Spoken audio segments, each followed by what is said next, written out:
disclaimer. Every situation is not best for everyone. I just want to say that before I say this. I just want you to know, as a 40-year-old man, I know that. I know that every situation, what may be best for me may not be best for you.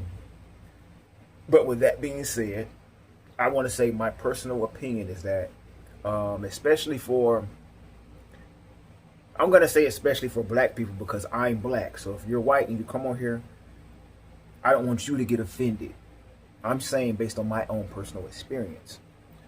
I feel like society tricked a lot of black people over the past 20 years into thinking that overall renting was better than getting a mortgage.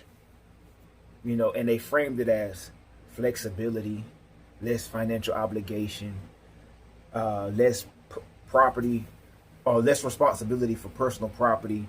They framed it around all these, how do I call it? Ghost advantages. That's what I want to call it, because you can, I'm not saying they're not advantages in some situations because everyone's situation is different, but I'm saying overall,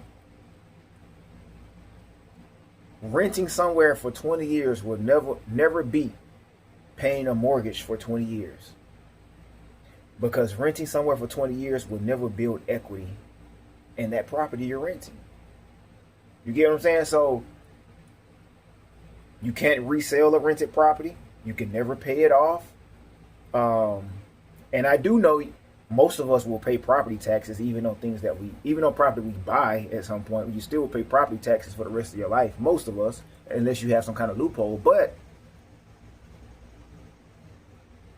you can still sell it. You have the right to sell it. You have the right to rent it out at that point and make money off it. You get what I'm saying? So it's like the advantages of owning, I feel like greatly outweigh renting over a lifetime. Greatly. But a lot of us was tricked. We were tricked into thinking, I even saw people at one point saying, hey, don't let them trick you into buying no house.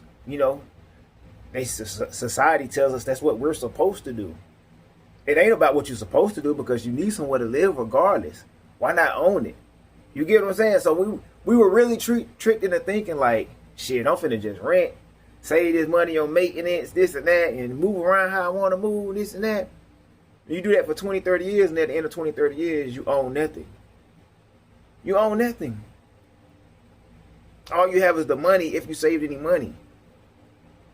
But money don't appreciate like assets. It actually goes down in value.